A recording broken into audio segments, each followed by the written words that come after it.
안녕하세요, 체코치TV입니다. 예전에 라운드 숄더의 개선에 큰 영향을 끼치는 근육으로 하부 승모근에 대해 다뤘었는데요. 오늘은 라운드 숄더와 처진 어깨, 하견을 포함해 여러가지 어깨의 기능 부전들을 해결하고 어깨의 기능을 향상시켜주는 데 큰 역할을 하는 전거근에 대한 심층 분석, 전거근을 효과적으로 단련시킬 수 있는 운동들을 연이어 알아보려 합니다. 전거근에 대한 운동만 선택적으로 시청하고 싶으신 분들은 전거근 운동 챕터로 건너뛰셔도 됩니다.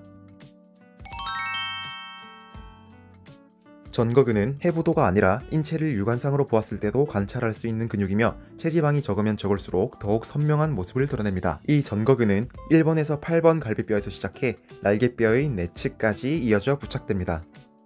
전거근의 부착 위치를 고려한다면 전거근은 날개뼈의 내측 부위를 안정화시켜주는 기능을 수행합니다. 전거근이 기능을 상실하는 경우 나타날 수 있는 가장 흔한 유형인 익상견 또한 전거근이 과하게 들려버리는 견갑골 내측을 잡아주지 못해 나타나는 증상이죠. 움직임 관점에서 전거근의 기능은 팔을 어깨 너머 들어올릴 때 견갑골을 위쪽 방향으로 회전시켜주는 역할을 수행합니다. 사람은 팔을 들어올릴 때 팔이 움직이는 비율과 날개뼈가 움직이는 비율이 적절히 배합되어 움직이는 것이 좋은데 가장 주동적으로 날개뼈를 상방회전시켜주는 전거근이 제 역할을 못해 팔뼈에서의 과한 가동 범위, 어깨 충돌 증후군이나 상부 승모근 피로를 유발하기도 합니다.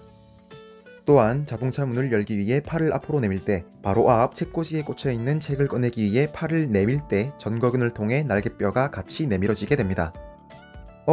어깨를 앞으로 내미는 동작을 유발하는 근육이면 오히려 라운드 숄더를 더 악화시키는 거 아닌가요? 라고 생각하실 수도 있는데요. 하지만 전거근과 함께 어깨를 앞으로 내밈시키는 역할을 하는 또 다른 근육인 소흉근과 비교해 보았을 때 전거근의 부착 지점을 고려해 본다면 소흉근에 비해 라운드 숄더를 악화시킬 정도의 전인을 이끌어내지 않는다 라고 생각할 수 있습니다. 양질의 전인 동작은 반드시 필요하며 견갑골의 내측을 안정화시키고 날개뼈의 상방 회전을 유지시켜주는 근육으로 자세적인 관점에서도 아주 중요한 역할을 하는 근육입니다.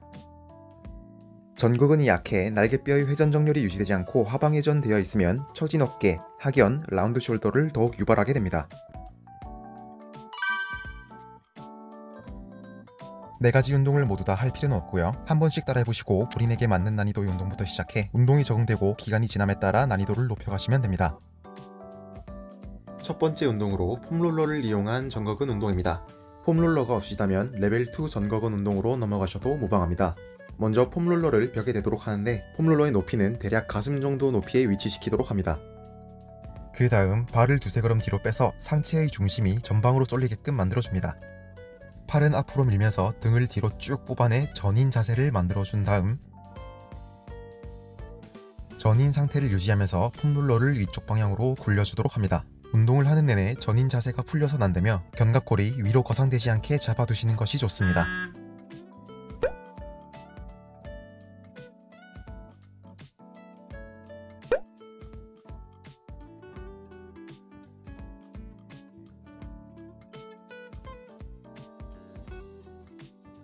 레벨 2 전거근 운동으로 네발기기 자세에서 하는 전거근 운동입니다.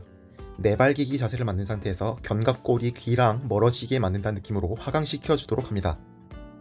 그 다음 손바닥으로 바닥을 밀어내면서 등을 천장 방향으로 뽑아내도록 하는데 이 과정에서 날개뼈가 척추로부터 멀어지게 됩니다. 이것을 견갑골의 전인 혹은 외전이라고 하는 것입니다. 날개뼈를 내밀어 위로 올라간 다음 내려올 때는 특히 움직임을 조절하면서 천천히 내려오는 것이 중요합니다. 이때 날개뼈의 움직임을 사용하지 못하시는 분들은 팔꿈치를 굽혔다 펴므로써 전거근 운동 동작을 하고 있는 것처럼 보이게 하는 경우도 있는데요. 팔꿈치에서의 움직임은 억제하고 오롯이 날개뼈에서의 움직임만 만들어내셔야 합니다. 한 가지 더, 척추의 정렬이 유지된 상태에서 운동을 하는 게 아니라 흉추를 뒤로 동그랗게 말면서 전거근 운동을 하는 것처럼 보이게 하는 동작도 조심하셔야 합니다. 양손 동작이 적응이 되었다면 한 손으로 운동을 하거나 세라밴드를 이용해 저항을 더욱 높여서 운동할 수 있습니다. 세 번째 전거근 운동은 플랭크와 결합된 동작의 전거근 운동입니다. 레벨 2 전거근 운동과 비슷한 원리의 운동이지만 무릎을 펴서 운동을 진행함으로써 전거근에 가해지는 부하와 코어 근육의 개입이 동반되었다는 점에서 난이도가 더욱 높아졌습니다. 이 동작이 너무 힘드시거나 승모근에 힘이 과하게 들어온 느낌이 든다면 무릎을 굽혀서 닐링 플랭크 자세에서 운동을 하시거나 이전 난이도의 운동들을 선행하시길 권해드립니다. 마지막 난이도의 운동은 불안정한 지면이 적용된 상태에서 전거근 운동을 하는 것입니다. 전거근을 포함한 관절 안정자의 역할로서 큰 역할을 하는 근육들은 평평하고 안정적인 지면보다 흔들리는 불안정한 지면에서 개입률이 훨씬 높아진다는 것을 아십니까? 바로 흔들리는 관절들을 안정화시키기 위해 자체적으로 개입률을 높이게 되는 것인데요. 재활 중후반 단계의 환자들이나 운동선수들이 이런 운동을 하는 이유는 요추 주변의 안정자 역할을 하는 코어 근육들, 그 외 기타 관절, 인대, 근육의 고유 수용성 감각을 트레이닝하기 위한 것인데 그와 같은 맥락이라고 이해하시면 되겠습니다. 각종 밸런스 패드와 폼롤러를 이용해 지금까지 배웠던 전거근 운동들, 푸시업 플러스 등과 같은 전거근 운동들을 하시게 되면 더욱 효율적으로 적극적으로 전거근을 개입시킬 수 있습니다. 이상 하경과 라운드 숄더를 개선하는 데에 큰 도움을 주는 전거근에 대한 심층 분석 단계별 4가지 운동들을 알아보았습니다. 영상이 유익했거나 도움이 되었다면 구독과 좋아요 부탁드립니다. 감사합니다.